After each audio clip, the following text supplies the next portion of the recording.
Oh, I got 18 eyes. I am so sorry, y'all. I am so used to Zoom.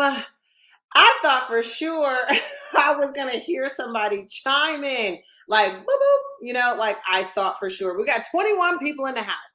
All right, so all 21 people in the house, please announce yourself in the chat. Sherhara, my name is Sherhara, and I am from Houston, Texas, land of Beyonce. So in the chat, go ahead and put your name and what city. I'm going to shout you out. I wish I could see y'all's faces. The ladies want to know how to work smarter. Rashada here from Tampa. I'm going to tell you how to work smarter, actually. I am going to tell you today. Oh, Taye, H-Town. I see Melissa. I got a couple of H-Town folks. What's up, ladies? North Dallas in the house. Okay. Alva. We got Charleston. What else do we have? Chi-Town. K Southside. Yolanda. I used to live in Chicago. 43rd and Vincennes is where I resided in Bronzeville. Aurora's in the house. Yes. Oxford, Mississippi. Charleston, South Carolina. Some people know each other. Monica knows Lakeisha. Hey, girl. Hey. I know y'all too now. Let's see. Oh, your brother lives on 41st and Vincennes. Hey, we probably know each other. Fort Worth, Funky Town is in the house. I see you, Rochella. All right, ladies. Okay, so y'all see already how this goes. Brittany says Miami by way of ATL Shout-A. Yolanda says 95th and Ashland. Okay. I'm with you. I'm with you. Okay. So y'all see how this chat goes. And I think almost each and every one of you have decided to contribute in the chat. I really wish there was a way, and I don't know if there is, if you can reveal yourself or show yourself. If not, then the chat is going to be ever so important. Okay. I need to know that you all are here with me. I need you all to I need to feel your presence. So you being active in the chat, I know this is the end of the day, but being active in the chat is going to be so important because this is really about how we're using our voice. Somebody said earlier in the chat, way at the beginning of the chat, I don't even know if I can make it all the way back up to the bit. Teach us something. Want to know how to work smarter. Want to know how to work smarter. And that is exactly what's going to happen today, ladies. Class of 85 in the house. Everybody. Well, I didn't go to high school. I lived there for 13 years. So how are we going to work smarter? And in this case, ladies, it's going to be about how are you exercising this mouthpiece? How are you using this voice? And when you decided to chime in and be a part of this workshop, you have to be twice as good. In the chat, tell me right now, when you hear you have to be twice as good, what are you feeling? What comes to mind? You have to be twice as good. Cringe, Rashada says. Overwhelmed, despair, stress, pressure, stress, frustrating, anxiety, exhaustion, pressure, exhausted, stressed, again, frustrated. So I am going to share something with you ladies really quickly, and I want you to tune in. I want you to tune into this. So let me share my screen, share it, do it here. I'm going to share my audio tab. This may look familiar, ladies. Give me 1 second. Let me bring this up. Do y'all see my screen? Give me thumbs up. Or as I say, hands in the chat. Okay, you see it. Good, good, good. I'm going to play it. Let me know if you can hear it. Cannot dream. He told you that you would be first lady. You believed him. Did I not raise you for better? How many times have I told you you have to be what?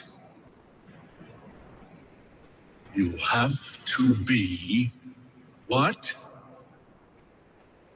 Twice. What? Twice as good. Twice as good as them to get half of what they have. Sleeping with them. For God's sakes, you know to aim higher. At the very least, you could have aimed for Chief of Staff, Secretary of State, First Lady. Do you have to be so mediocre? Woo! Woo! This scene was everything. Yes. There's one word that he used that hit me in my chest. I wonder if anybody's going to get it. There was one word. Yes, Rashada, mediocre. Mediocre. Brandy got it too. Yes. And it is this idea that we cannot, being mediocre is nowhere a part of our makeup. It's not how we were built, and it's not what we've been taught. We can't afford to be mediocre.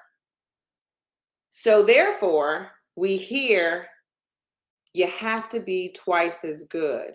And I'm the type of person, I love the ELC, but I'm the one that's going to keep it real right now, because I think it's a room full of sisters right now. And when I say sisters, I mean Black women.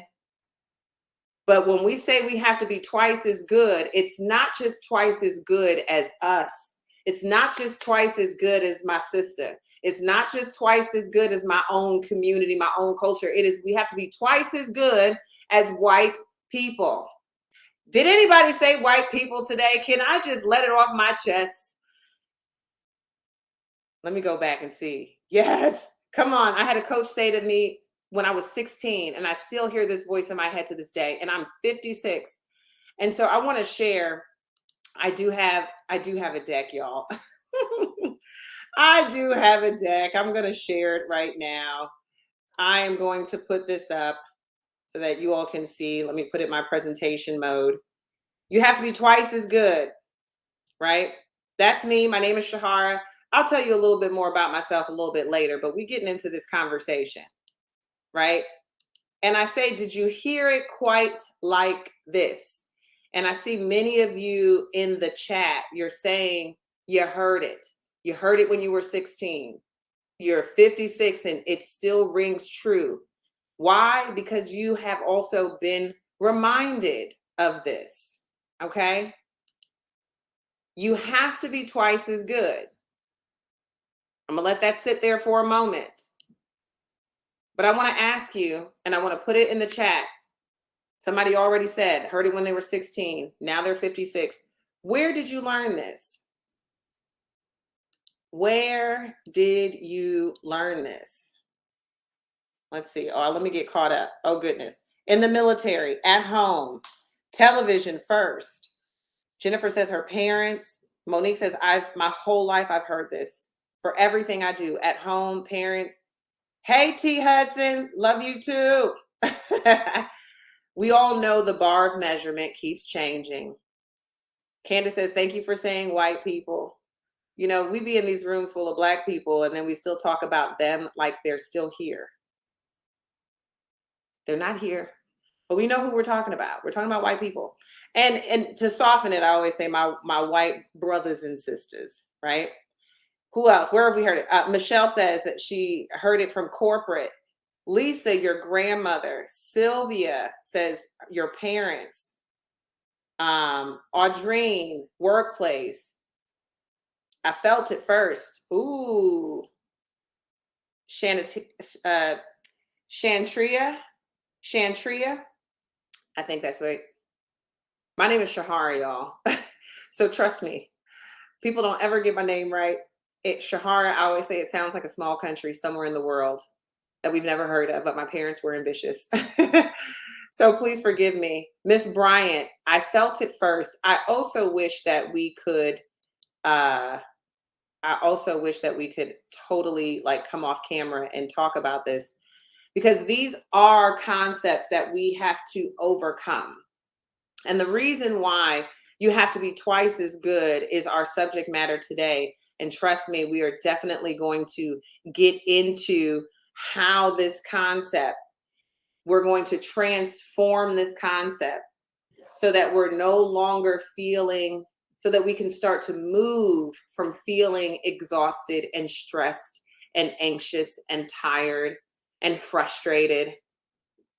How can we now look at this, you have to be twice as good, and translate that into a mantra that can help us overcome those feelings of anxiety, frustration, and stress?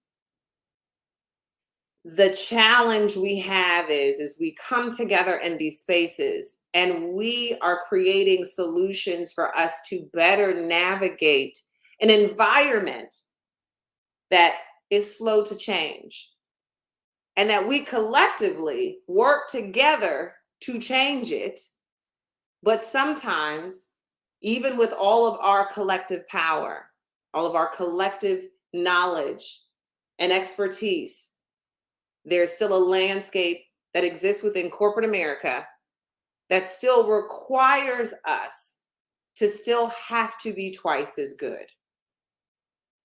And so I'm not here to tell you that it's all going to be better and that this is going to go away. The truth of the matter is we go to sleep, we wake up, we're still going to have to operate with twice as good. But there is a little resolve, because in most cases, 9 times out of 10, we probably are twice as good. Am I right? Can I get an amen? There's a thing that I do, ladies. It's called hands in the chat, HANDS. So when I say something or someone in the chat says something and it speaks to you, go ahead. It's like snapping fingers at a poetry set, right? So hands in the chat. So with that being said, given the reality that we are faced with, this, you have to be twice as good, and the fact that we've learned it from every which way, and it's perhaps even been, oh, y'all got GIFs in here too. Michelle, you got the GIF. Amen. Thank you. I love it. So given the fact that these are elements that we know we're going to have to work with, now we have to be able to transform how we work with them, transform the relationship that we have with that mantra. And I know that I asked many of you, where did you learn this? And it came from your parents, grandmothers, works, military, television, and it's something that you just felt. My next question for you is, why does it exist? Why does it exist? You have to be twice as good. Let's think about the origin of it. You have to be twice as good.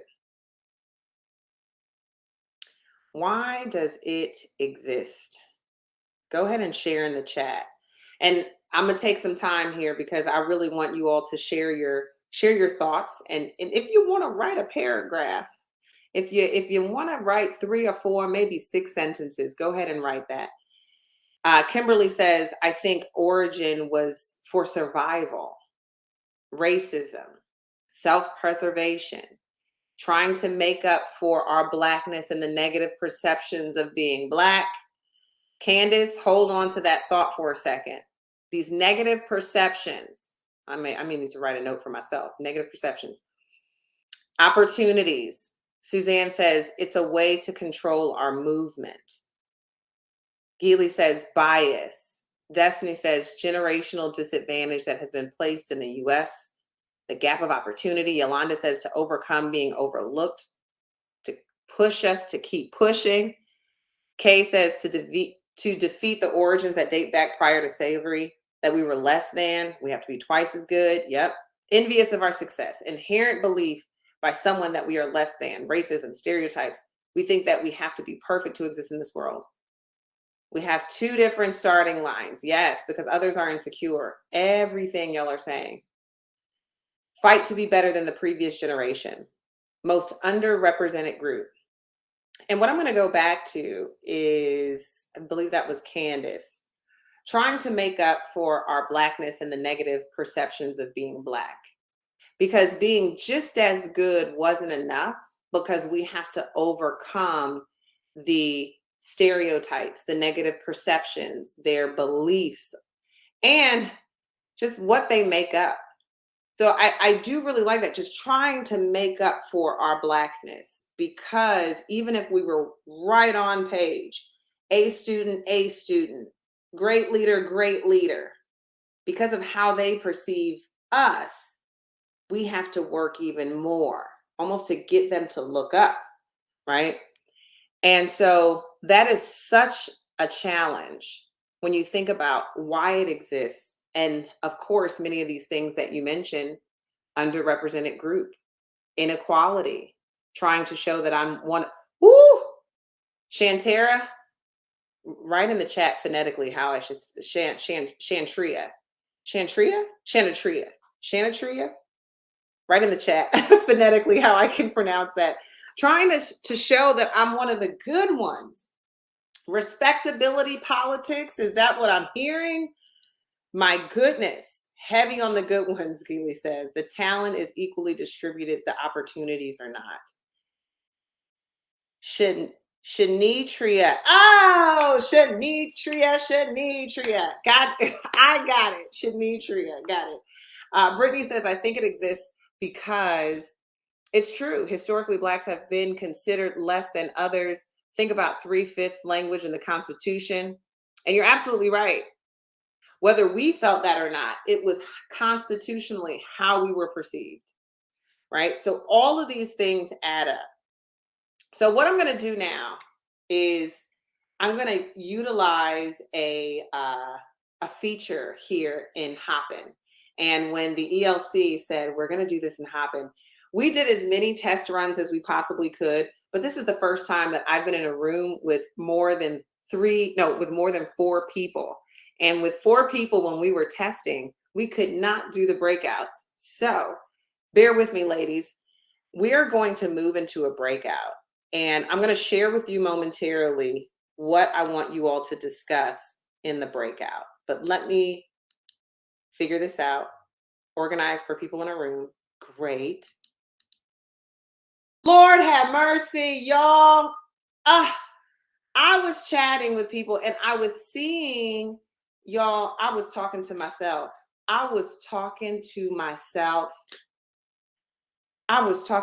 Y'all. So here's the thing. When I put y'all in breakout rooms, I went to one room, but it wouldn't let me get out of the room. And then when it took everyone out of the breakout rooms, I thought I was back in the main room. I was talking to myself, y'all. Okay, good. I wasn't saying anything. I was just commenting on all of the connections that you all made. And I see that it was a good conversation. Thank you all so much for keeping the party started. I believe, hands in the chat. I'm back. Y'all are back. And great discussion. Okay, good. I was wondering, I was like, y'all put hands in the chat. Nobody was putting hands in the chat. Then I looked and I realized that I was not in the same room. Shanitria, I was in the matrix. Okay, so now that we are back, you all had great discussion. You all had an opportunity to exchange. That was Spirit giving y'all an opportunity to exchange contact information. Put in the chat and share what do you lose and what do you gain? What are some of the things that were discussed? Put it in the chat. What do you lose from adhering to the you have to be twice as good? And what do you gain from adhering to the you have to be twice as good? So Monica, in the group that I was in, she basically said success is what she gains, but at what cost? And that cost is what we're losing, right? We know that we're getting that success, but today I want to transform that cost, what we're losing. We are going to have to show up with the you have to be twice as good. But I want it to now move into a space where we feel empowered. Let me see what y'all got. Y'all are losing peace, a sense of pride. You're losing rest. We're losing our health and well-being. Okay. Suzanne says we're gaining a seat at the table, which is what Candace said. Lost mental health, overworking. What are we gaining? Knowledge and experience. We're losing individuality. We're gaining more skills. Yes, I'm seeing all of these great responses. You lose what you're truly passionate about. Michelle giving us a word. Sylvia says, I feel you lose your focus on being successful, looking to others for validation, sometimes in places you won't find it. Monica with another word. We're losing dignity, feeling defeated. Whew. We gain the credibility and positive perception as long as we produce, but we lose a true sense of fulfillment. We lose our individuality. We lose straight up lose interest, right, Monique? We lose interest.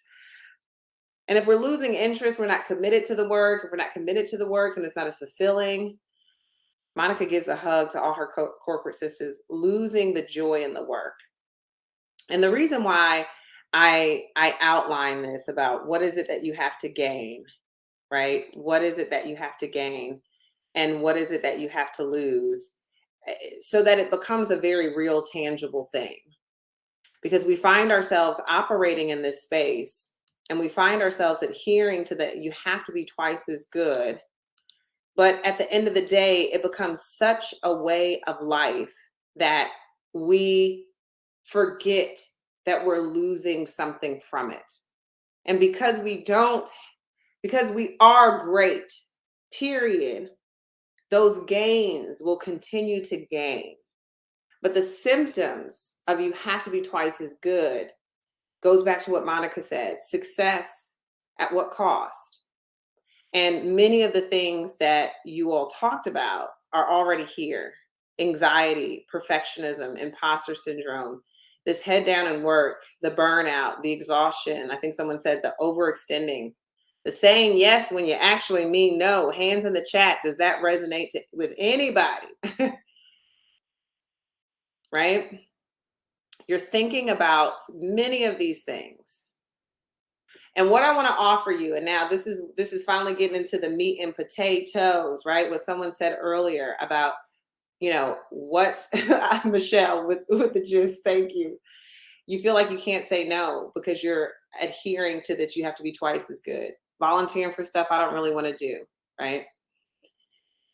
And what we're going to now learn together is, if that's a mantra that has set us up for success, but also set us up for many of these symptoms, then how do we mitigate these symptoms?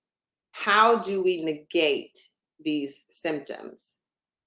If we're still going to be operating from the you have to be twice as good mantra, how can we now add to that mantra so that we're feeling less defeated?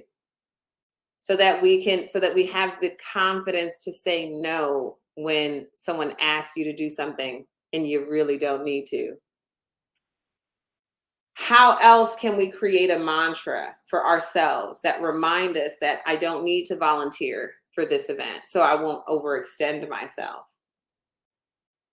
That I have achieved and I have arrived, so I can take more care of myself, so not to deal with burnout.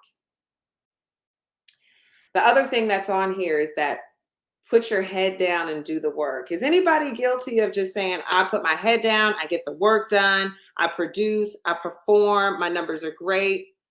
Does anybody else feel that? Hands in the chat. That put your head down and work. Yes, yes, yes. All day, Kimberly says. All day. So now for anybody who has put their head down and just grinding it out, just doing the work, taking the extra projects, saying yes to the volunteer opportunities. Then when you do find yourself in that space of success, dealing with imposter syndrome, I don't know if many people are feeling imposter syndrome, but if you are, we're going to lean into a mantra that we can use for ourselves in conjunction with you have to be twice as good. Because let's be honest, it's probably going to stick around. Like it's going to take a lot of unlearning for us to completely abandon that you have to be twice as good.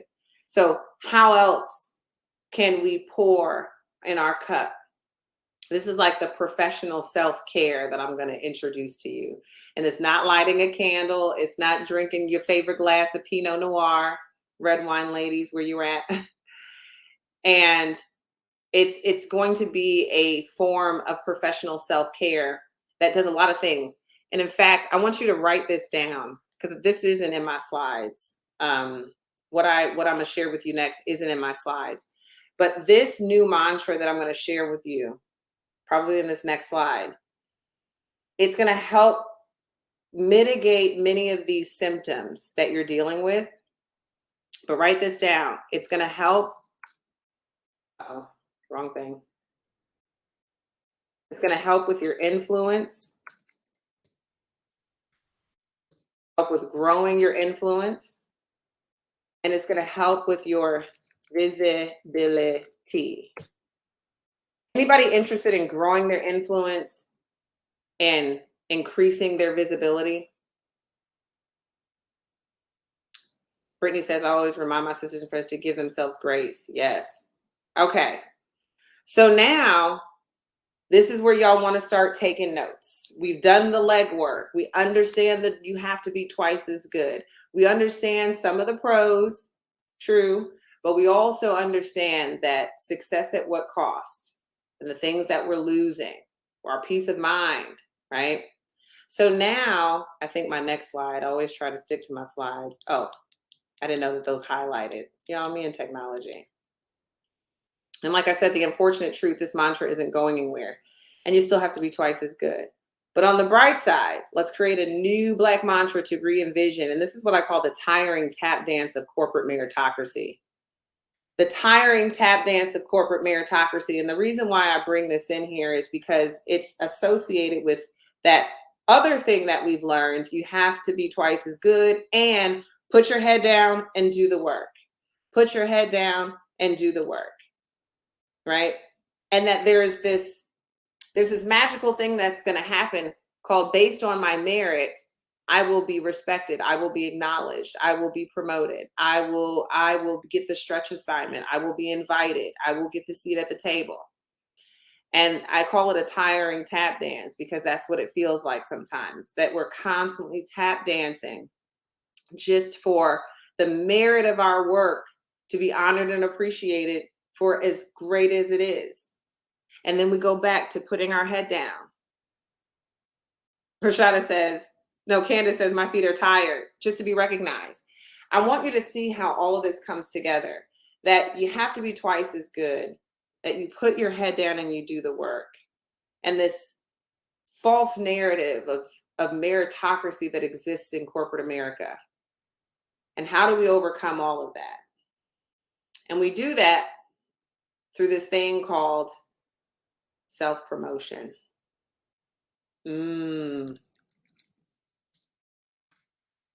Self-promotion. And so now I'm going to share with you and make it really plain as to how we are going to, and as I say this, I want you to really listen, how we are going to move from a space of our work speaking for itself. Because I don't know about you, but I don't think that that's enough for us, which is unfortunate. We have to transition into a space where we start to speak on behalf of our work. We cannot keep our head down and just do the work and grind it out and hope that someone's going to notice how amazing that we are. Instead, we have to let go of the expectation that the work is going to speak for itself, and we have to start speaking on behalf of our work. I learned my lesson thinking my work. Okay, Shanitria, she learned her lesson. This is the third workshop I've attended in 2 months centered around self-promotion. One, because whether you're Black, white, Asian, man, woman, self-promotion is always a very tricky thing. It's always a very tricky thing. So everyone is challenged in the space of self-promotion. But for us Black women, we are even more challenged with self-promotion If anybody watched the girls championship NCAA this past weekend, Angel Reese, and just the stuff that she's gone through, no wonder we have a hard time operating in a space of triumph confidently. So since we have to deal with those things, I have created, well, I wouldn't say I've created, these words existed, right? But putting these words together, it's what I call the proud talk. Yeah, Jill Biden, basically. Yes. And Dawn coming out from the media, right? So that's just a great example as to why it's difficult for us to promote ourselves, to shamelessly promote ourselves. But it's still so absolutely necessary for us to promote the strengths of our wins and our achievements, our accolades. Because if you want to grow your influence, people need to know that you are the expert at what you do. If you want to increase your visibility, you have to use your voice to speak on your behalf. So that now you're equipping people with what they need in order to bring your name into the room. So this is the proud talk. And the proud talk accomplishes two things outside of growing your visibility and your influence, and also negating all those things that you lose, building that back up. But the proud talk is a really easy framework for you to walk away today and be able to talk about your achievements, your accolades, your wins, your accomplishments. What's on this next slide? And the proud to say is just a prompt. I am proud to say that, like, tomorrow when I talk to people about what I did on Tuesday, I'm gonna be like, I am proud to say that I got to spend like a good chunk of my afternoon with 61 Black women professionals, growing leaders and entrepreneurs, and also executives who operate in Fortune 500 and 100 corporations. I am proud to say that I had the privilege to share with them information on how to combat that twice as good mentality. I am proud to say that they were active in the chat. I'm proud to say that they enjoyed their discussions. And I'm proud to say that I am now connected with many of them on LinkedIn. I am proud to say that I get to do this work. I am proud to say that I maintain my identity because I show up, not afraid to share the things that I am proud of. I am proud of my degrees. I am proud of my experience. I am proud of my clients. I am proud of the individuals that create communication transformations. I am proud of every single part of that. And if you did not know, what do they say, ladies? Now you know. Thank you, Rashada. I know that if we were all verbal, y'all would have been in tune, right in rhythm. I am proud to say. And I offer it and I keep it real simple. I'm proud to say, you all can see how this goes, right? I want you to think about this prompt. I'm proud to say. What are you proud to say? How many of us say we're proud of others, but not ourselves? Katura, girl, I would throw this shoe at you. You got it right. How many of us, I'm proud of my brother. I'm so proud of you. I'm proud that my bestie, I'm proud that my husband, I'm proud of even my boss, my advisor. I'm so proud. They just got acknowledged. We throw that I'm proud on so many other people. But how often do we put it on ourselves? Katura, you get up. Right. Monica said, come on, shoe. I said, I'm about to throw this shoe at you. In love, Couture, you know it's in love. How many of us say we're proud of others, but not ourselves? Now I'm gonna ask Couture, you were saying that rhetorically, but now in the chat, how many of you can say that you're proud of others, but you don't say that you're proud of yourself? Verbalize it to other people.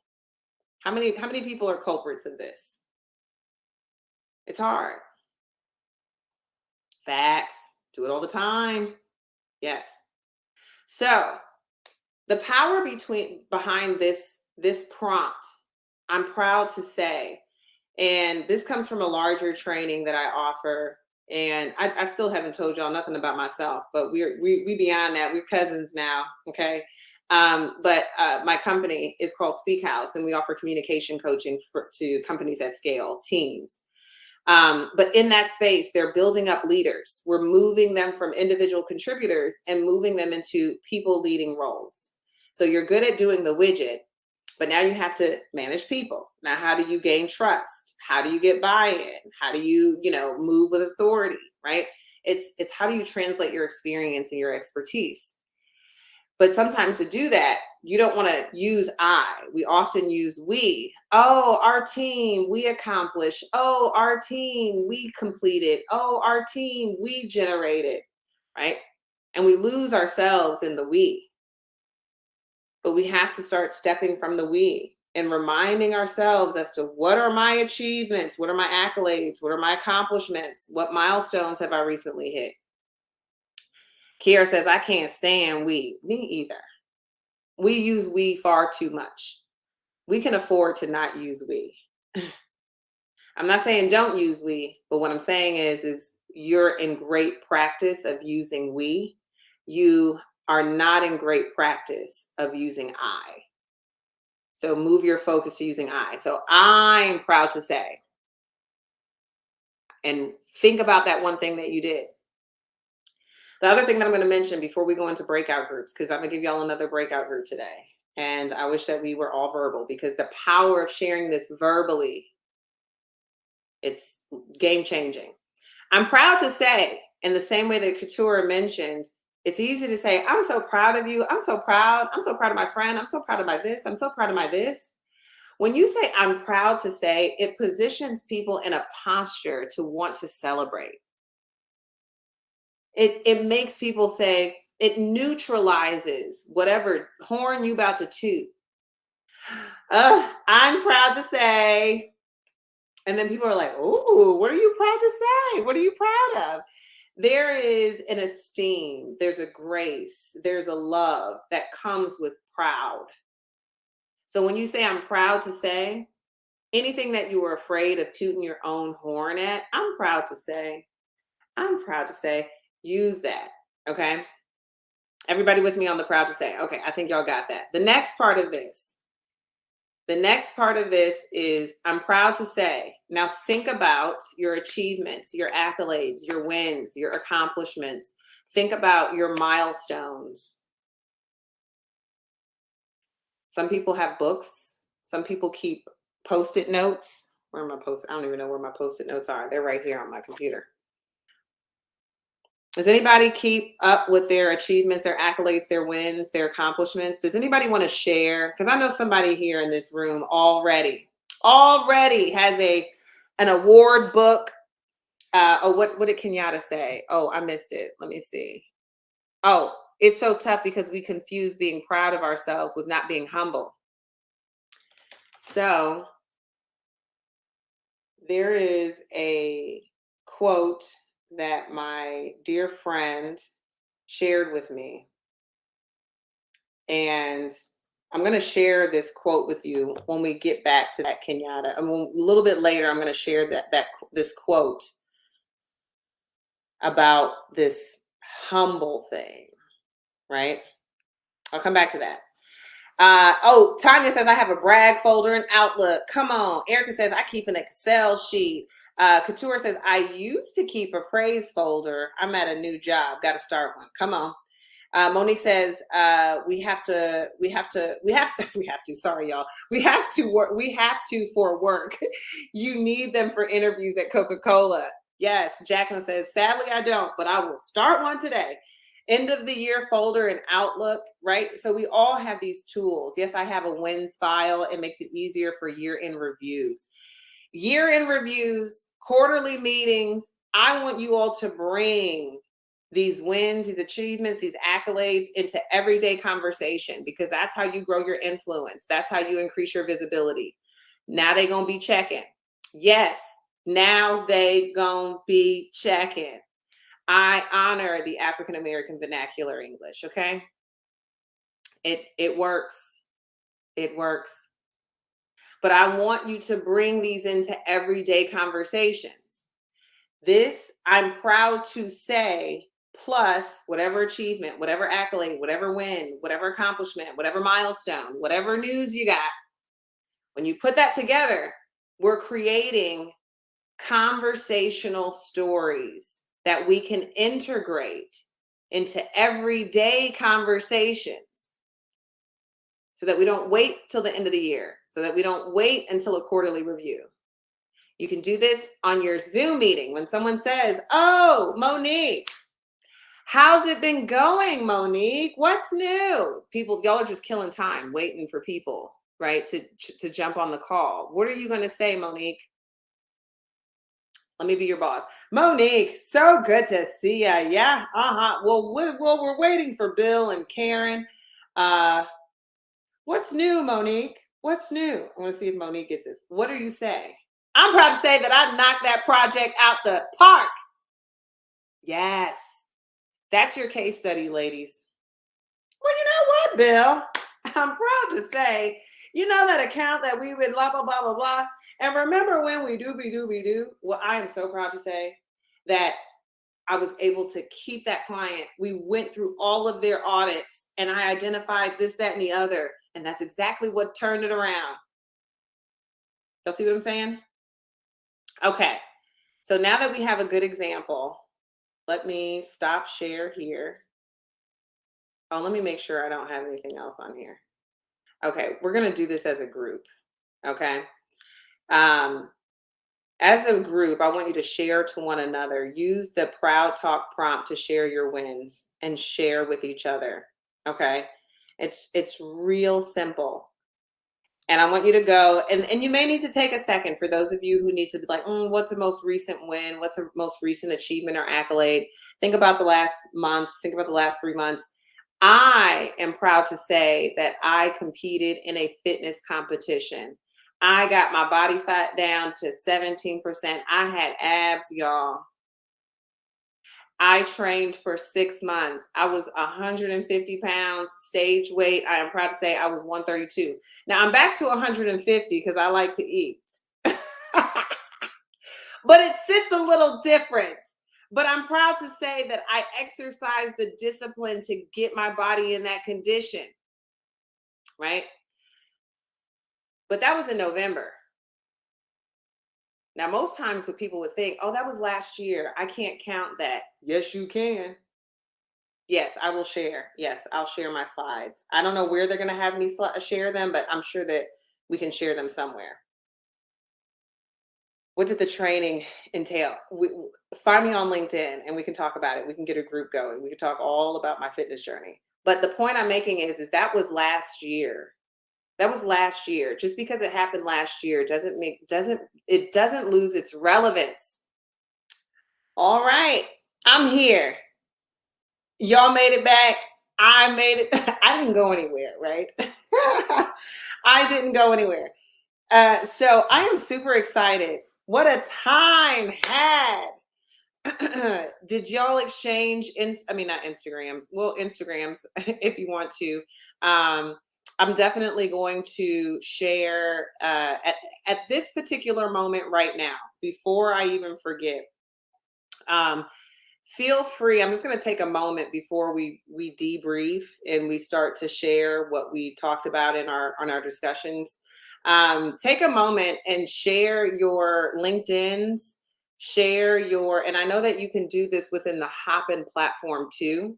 But since we're here, feel free to share LinkedIn's. Let's just take, 60 seconds, 90 seconds, and just light the chat up. This was an experience that we all went through together. So I think it's important that, if you want to be found, show yourself now. I'm looking for my LinkedIn. And as we are sharing these LinkedIns, and that's why I'm doing this right now, so that we have time to click on these LinkedIns, we have time to, follow people, connect with people, all of that good stuff. This is an opportunity to connect with each other, to leverage each other. One other tip that I'm going to offer to extend this Proud Talk tactic, it is a communication strategy as well, right? It's a tactic within a strategy. The communication strategy you develop to increase your influence and in your visibility. And within that strategy, there is a tactic, and that tactic is the framework. I'm proud to say, tied with your achievements, your accolades, and your wins, right? But this experience that we've had together, if you all don't work in the same office, there's probably a work friend that you have at your office. And here's another tactic to extend the Proud Talk. It is a edification partner. An edification partner to edify, but it is an intentionally chosen person who y'all may be on the same, same level, but maybe in different rooms. And so if Denisha and I are edification partners, I'm going to ask Denisha, what's good? What have you been working on? What have you just recently had a win with? What's something that you're proud of? Like, give me this is like PR, right? Tell me what needs to be heard that you feel like isn't making the rounds. So that when I'm in conversation with folks, I can drop Denisha's name. Oh, Denisha, she just did a whoop-de-whoop. No, I didn't know. Then I'll tell Denisha, I need people to know that I am the best moderator for a panel that you will ever meet. Maybe next to Oprah. But I say, put us in the same room and let us find out, right?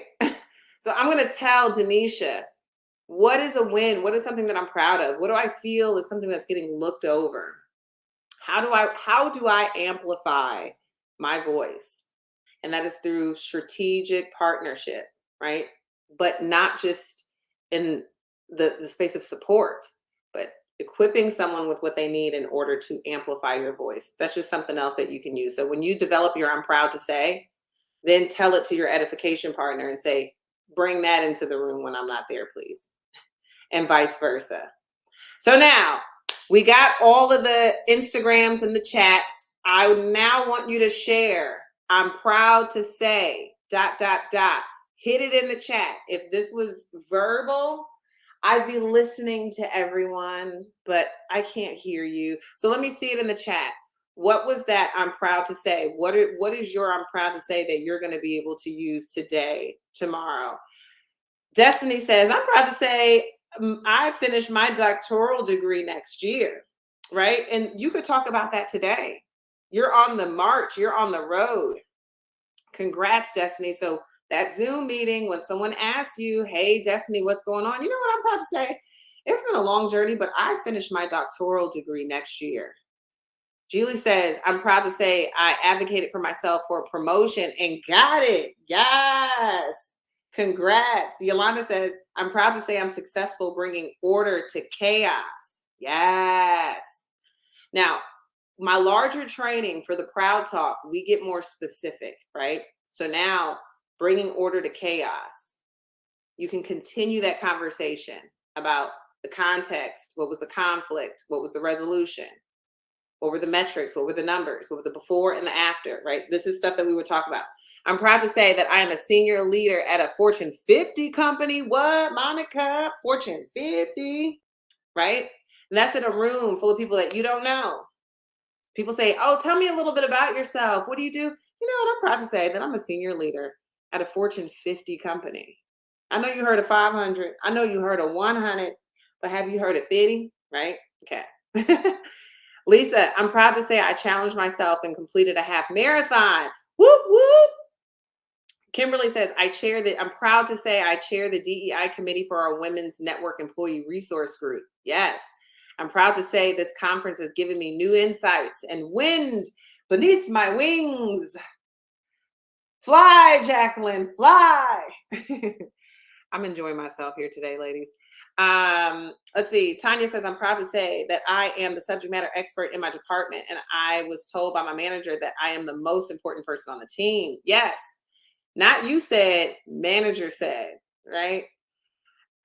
Dion says, I'm proud to say I bought a home. Candace says, I'm proud to say I gained execution approvals on 10 simultaneous proposals. Woo. Come on, Candace. Erica says, I'm proud to say I pushed myself out of my comfort zone and applied for a manager of strategy role and was promoted to senior manager 5 months later. Yes. Remind people of these things, right? Especially if you're leading a team. That's an amazing story, Erica. You can say, look, I know that I am your senior manager now, but not too long ago, I had to step outside of my comfort zone and I applied for a strategy role. I had this going through my mind, this going through my mind, this going through my, and I'm proud to say that I'm now your manager. I'm now a senior manager, but it came out of me stepping outside my comfort zone. So you do the same. Okay. Oh, Lisa, I'm proud to say I attended Sherhara's workshop. I'm proud to say that you attended, that you all attended. Kiera says, I'm proud to say that I received 2 win awards for my projects at work. Y'all, ride that wave. Let it show up all the time. You know, you show it up. So now, in conclusion, to bring all of this back together, when you think about, and let me share just this one deck.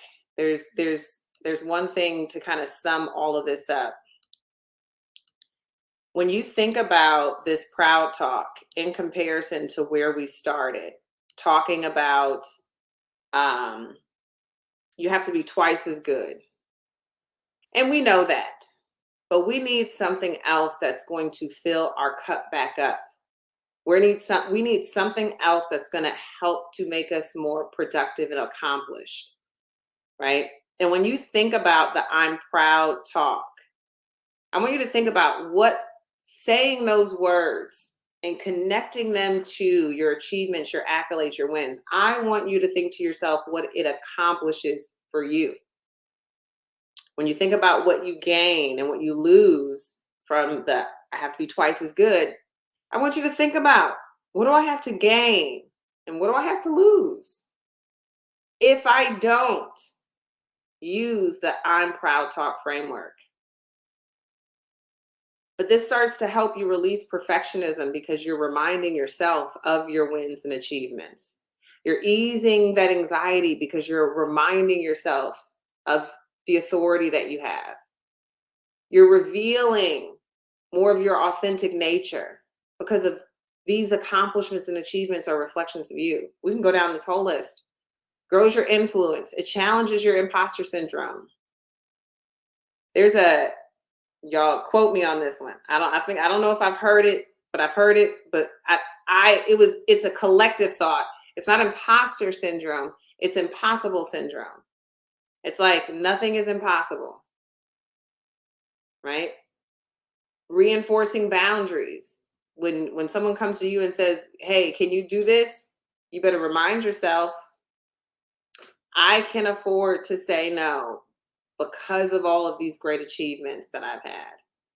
I can afford to say no. I understand my worth, right? I know that I had put my LinkedIn here. It's here for you again. That's my email address. So if you want to holler at me, you can do that. Shoot me an email. I will respond. Find me on LinkedIn. I will stay connected. If you're in Houston, Texas, find me on LinkedIn because I've got something for you happening in person, if you're in Houston, Texas. But I thank you, ladies. I thank you so much. This is the end. You all can leave. My name is Sherhara. My company name is Speak House. I'm here to help you make human connection and interaction effortless through effective communicating. I wish you all, let me put that up again. I wish you all major success. Thank you for joining us here at the Power of Women at Work. That's my email. That's my website. You all be well. If you have any questions, I'm here for the next couple of minutes. So if you have any specific questions, ended the conference on a high note. Yes, simply amazing. Thank you for praying to us. I pour. Thank you, thank you, thank you. If you have any questions, feel free to throw the questions in here. Throw them in the chat. I got a couple of minutes. Labrina, yes. Hands. Shanitria, I got the name. Amazing way to end the day. Thank you for your insights. Yes, yes, yes. Thank you, Lisa. Thank you, everyone. I'm in Dallas, but I will drive, skate, or fly to your event in Dallas. Okay, so yes. So Alvi. Look, I try to get fancy. Alva. That may be right though too. And yes, coaching for sure. Candace Alva. Make sure you shoot me an email, Sherhara@Speakhouse, and let me know if it's the coaching, if it's the event. Then definitely. Did you say no, I didn't say I was 56. Girl, if I was 56, I would be touring, doing a show, talking about Black Don't Crack for real, right? I am not 56. I am 38. I will be 39 this year, December 30th. Shout out to all the Capricorns. I will come to the event. It's in Houston. The event is in Houston. I live in Houston. Thank you all so much. I'm so glad that you all have joined. I'm going to try to click on everybody's LinkedIn. Yes. Still don't crack, right, Denisha? And fellow Christina, fellow Cap, I see you. Thank you, Monique. Woo, child. Thank you. I'm so grateful for everyone. I'm hanging out until the last of y'all's is out. So if you want to chit chat, feel free to just hit me with words. Like I said, I'm glad that everyone enjoyed. I feel like we had good engagement. Of course, I would have loved to see everyone in person or at least visually. But next time, I'm going to check my LinkedIn and see how many people have caught me on LinkedIn.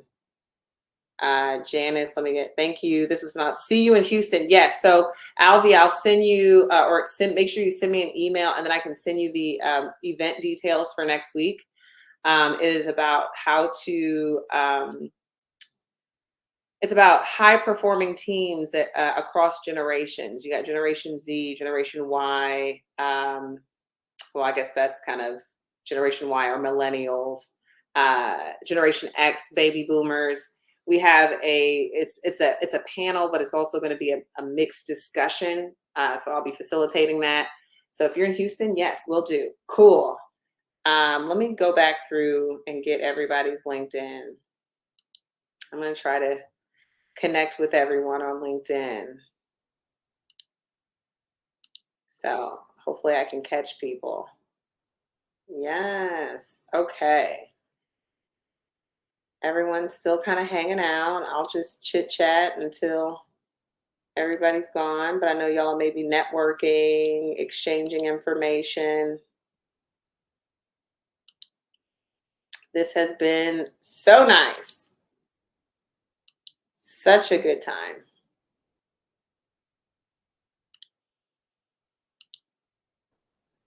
Trying to connect. That sounds wonderful. Do I do webinars? I haven't. I have been working with ELC since 2019. I actually am proud to say I have to check with some people at ELC to see, but I think I may be right now one of their most current, longest running facilitators since 2019. During the pandemic, there was a huge turnover, but I was one of the cool folks that got an opportunity to hang in there and continue to facilitate. So I typically, when I do things like this, it is typically with ELC. But for my company, we do from time to time have events like what we're doing in person here in Houston. We will probably host an executive roundtable at some point, but yeah, coming soon. But make sure you follow me on LinkedIn because, we can stay connected there as well. I'm proud to say I am one of their longest running facilitators. Yes, I am proud to say I am one of their longest running facilitators. And I was thinking that because when you all were on your break, I wrote down, I always practice with the folks that I'm coaching is, I write that down myself. And I was thinking to myself, what's another professional achievement? I was like, I think I've been with ELC for quite some time, you know? Rashada, so glad your value was rightly acknowledged and leveraged. Thank you. I'll follow for sure. Looking for more opportunity to have these conversations with folks at my company. Yes. Fudge. Okay, Rashada, you stayed for the quote. That was your quote. Thank you for reminding me.